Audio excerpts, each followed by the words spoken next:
Selamat siang. Nama saya Naufal Imam Mufid dari Universitas Katolik Sugio Pranoto. Saya di sini akan menjelaskan tentang sistem operasi komputer. Yang pertama, apa itu sistem komputer? Sistem komputer adalah sistem operasi adalah sistem yang biasa ditujukan pada software yang ada dalam satu paket sistem komputer sebelum aplikasi lain terinstall. Jadi sistem operasi merupakan penghubung antara software dan hardware. Semua tugas yang ada dalam komputer dilakukan oleh sistem operasi. Bahkan setiap operasi dapat menjamin kelancaran aplikasi-aplikasi berbeda yang dijalankan secara bersamaan. Dengan begitu, aplikasi software dapat mengakses memori menggunakan input dan output dan dapat mengakses sistem file. Di sini saya memiliki gambar yang merupakan skema sederhana dari sistem operasi yang ada pada komputer. Jadi tanpa adanya sistem operasi komputer maka komputer tidak dapat menjalankan perintah apapun yang diberikan. Lalu ada bagian-bagian sistem operasi yang terdiri dari beberapa bagian, yaitu yang pertama adalah mekanisme boot. Mekanisme boot merupakan kernel yang diletakkan ke dalam memori dan dianggap sebagai inti dari sistem operasi. Lalu yang kedua ada driver. Driver merupakan salah satu bagian dari sistem operasi yang bertugas sebagai pengontrol kinerja hardware. Lalu ada resource allocator. Bagian ini bertugas untuk mengalokasikan dan mengatur sumber daya dari perangkat. Dan yang terakhir ada handler. Handler memiliki fungsi sebagai pengendali sistem perangkat agar tidak ada kekeliruan atau error dan penggunaan sumber daya yang tidak dibutuhkan. Berikutnya ada sejarah sistem operasi. Sejarah sistem operasi komputer mengalami perkembangan yang sangat cepat. Jika dibandingkan dengan sistem operasi komputer terdahulu, maka sistem operasi yang kita rasakan sekarang ini adalah bentuk dari perkembangan sistem operasi tersebut. Nah, sekarang saya akan menjelaskan tentang sejarah sistem operasi komputer dari generasi pertama hingga yang terakhir. Yang pertama ada sistem operasi generasi yang pertama, lahir pada tahun 1945 sampai 1955. Pada generasi pertama sistem operasi belum ada, hanya ada sistem komputasi elektronik yang menggantikan sistem komputasi mekanik. Jadi saat itu komputer harus diberi input yang dikerjakan secara langsung. Ini adalah sistem operasi generasi pertama yang pernah dibuat oleh manusia dengan ukuran yang sangat besar dan membutuhkan banyak tempat untuk meletakkannya. Lalu sistem operasi generasi yang kedua. Di generasi kedua sistem komputer belum dilengkapi sistem operasi. Namun di generasi kedua ini telah memperkenalkan yang namanya batch processing system, yaitu job yang dieksekusi secara berurutan dalam satu rangkaian. Meski begitu, generasi kedua telah memiliki beberapa fungsi sistem operasi, yaitu FMS dan IBSIS. Pada generasi kedua sistem operasi masih berukuran cukup besar. Namun teknologinya sudah lebih maju meski ukurannya lebih kecil.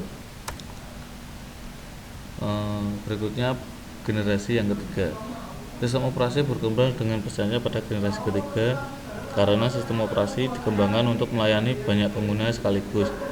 Dan disinilah muncul sistem operasi yang disebut multi-user dan multi-programming.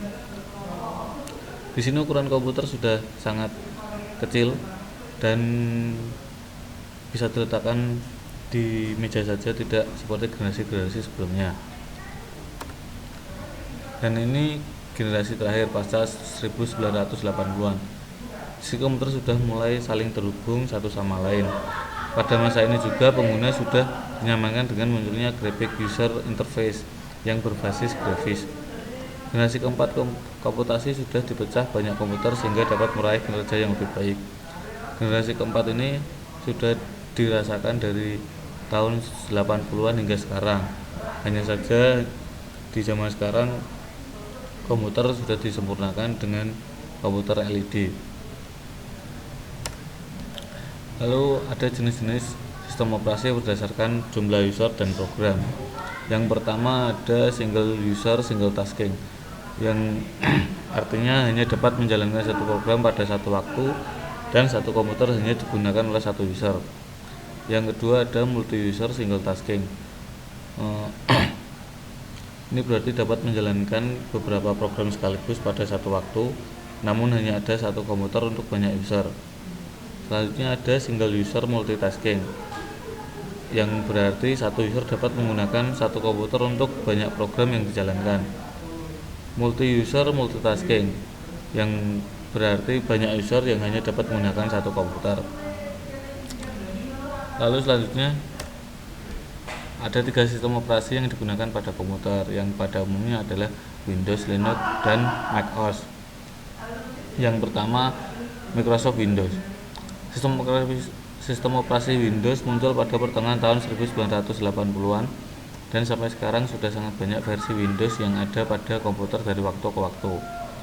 Yang terbaru adalah Windows 10 yang telah rilis pada tahun 2015. Windows merupakan sistem operasi yang paling populer karena Windows sudah terpasang di komputer-komputer baru yang diproduksi. Windows sendiri diciptakan oleh Bill Gates. Lalu yang kedua ada sistem operasi Linux yang memiliki ciri khas yaitu open source, sehingga kode program dapat dimodif dan disalurkan oleh pengguna mana saja di dunia. Berbeda dengan sistem operasi Windows yang bersifat proprietary, hanya penciptanya yang dapat melakukan modifikasi kode program. Banyak varian Linux yang dapat Anda pilih sesuai keinginan dan gratis. Lalu yang ketiga adalah macOS. Ini adalah sistem operasi yang dibuat oleh Apple, tepatnya Steve Jobs sebagai saingan Windows. Semua komputer Macintosh atau Mac sudah terpasang sistem operasi ini, seperti halnya Windows. macOS juga memiliki banyak versi yang sudah rilis. macOS merupakan sistem operasi yang sedikit uniknya karena harga komputer Apple sangat mahal dibanding komputer lain yang sistem operasinya dari Windows ataupun Linux. Ini disebabkan macOS memiliki kecanggihan lebih dari yang lain. Selesai. Kesimpulan dari materi ini adalah operasi sistem komputer ini merupakan perangkat lunak sistem atau software yang bertugas untuk melakukan kontrol dan memanajemen perangkat keras yang di dalamnya beserta operasi dasar sistem, termasuk dalam menjalankan software aplikasi seperti program pengolah data yang terdiri dari 3 kelompok yaitu Microsoft Windows, Linux, dan macOS. Dalam operasi sistem komputer terdapat beberapa jenis sistem operasi berdasarkan dari jumlah user dan program yang sedang dijalankan, diantaranya single user single tasking, multi user tasking, single user multitasking, multi user multitasking.